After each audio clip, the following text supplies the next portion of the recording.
And I would say, start where you can start. You know, if something announces itself to you, which is a strange way of thinking about it, as in need of repair, that you could repair, then hey, fix it. You fix 100 things like that, your life will be a lot different. Now, I often tell people too, fix the things you repeat every day, because people tend to think of those as trivial, right? You get up, you brush your teeth, you have your breakfast, you know, you have your routines that you go through every day.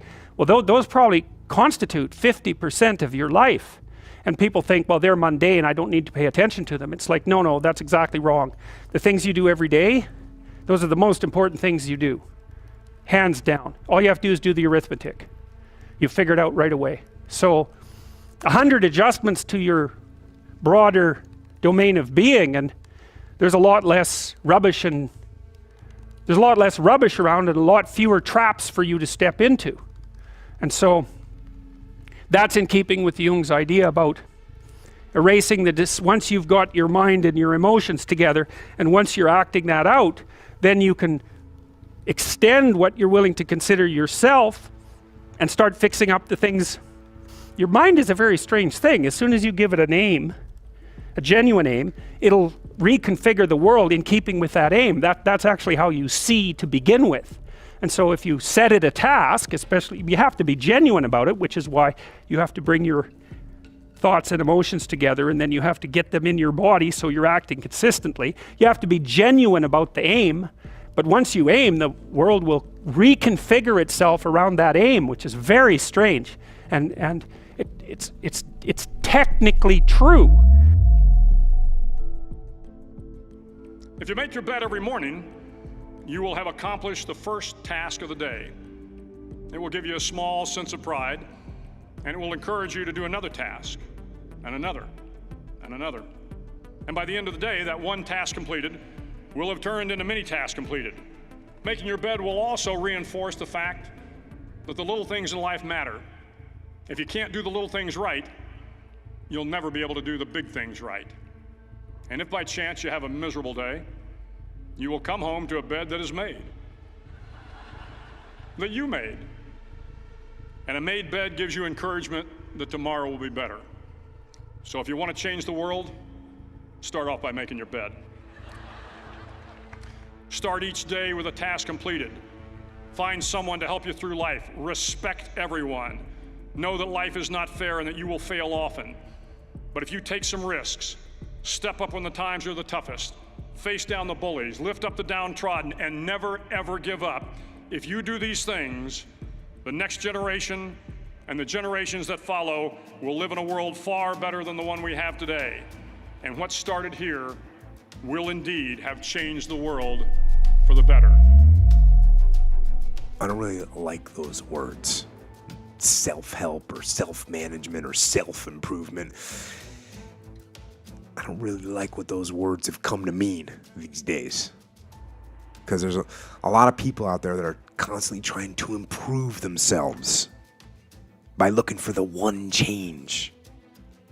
The one change, right? The one change in their life that's going to make their dreams come true.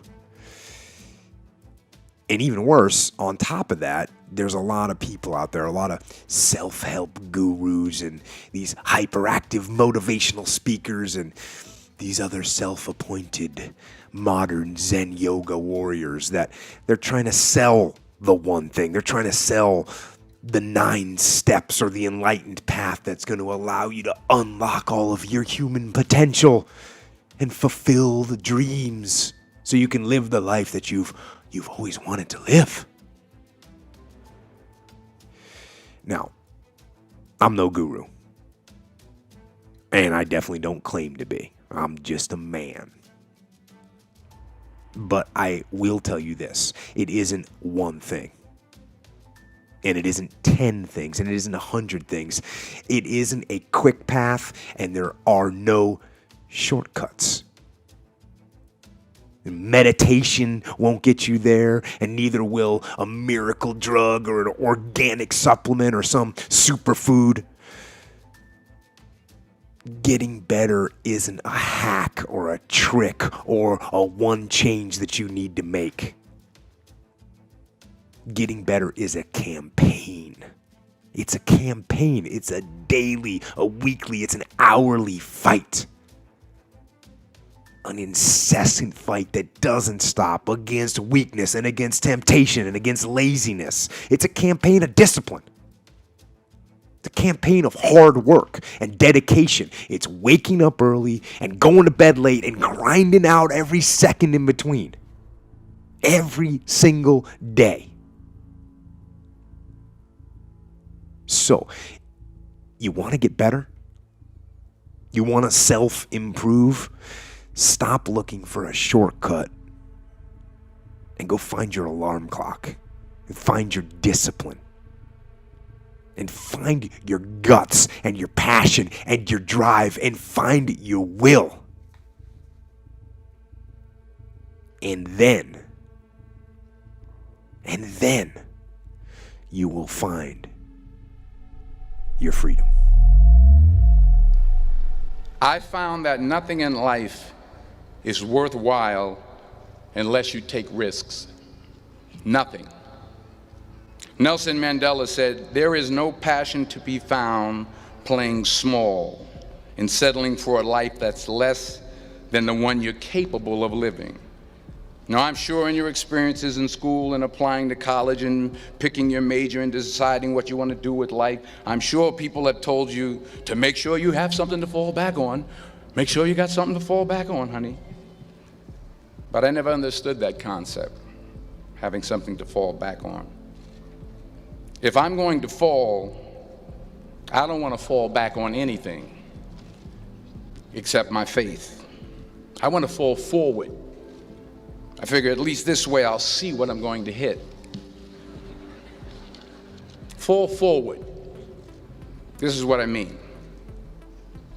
Reggie Jackson struck out 2,600 times in his career, the most in the history of baseball. But you don't hear about the strikeouts. People remember the home runs. Fall forward. Thomas Edison conducted 1,000 failed experiments. Did you know that? I didn't know that. Because the 1,001st was the light bulb. Fall forward. Every failed experiment is one step closer to success. You've got to take risks, and I'm sure you've probably heard that before, but I want to talk to you about why that's so important. I got 3 reasons, and then you can pick up your iPhones. First, you will fail at some point in your life. Accept it. You will lose. You will embarrass yourself. You will suck at something. There's no doubt about it. Here's my second point about failure. If you don't fail, you're not even trying. I'll say it again. If you don't fail, you're not even trying. My wife told me this great expression. To get something you never had, you have to do something you never did. Les Brown's a motivational speaker. He made an analogy about this. He says, imagine you're on your deathbed, and standing around your deathbed are the ghosts representing your unfulfilled potential. The ghost of the ideas you never acted on. The ghost of the talents you didn't use. And they're standing around your bed, angry, disappointed, and upset. They say, we came to you because you could have brought us to life, they say. And now we have to go to the grave together. So I ask you today, how many ghosts are going to be around your bed when your time comes? Sometimes it's the best way to figure out where you're going. Your life will never be a straight path because the chances you take, the people you meet, the people you love, the faith that you have, that's what's going to define you.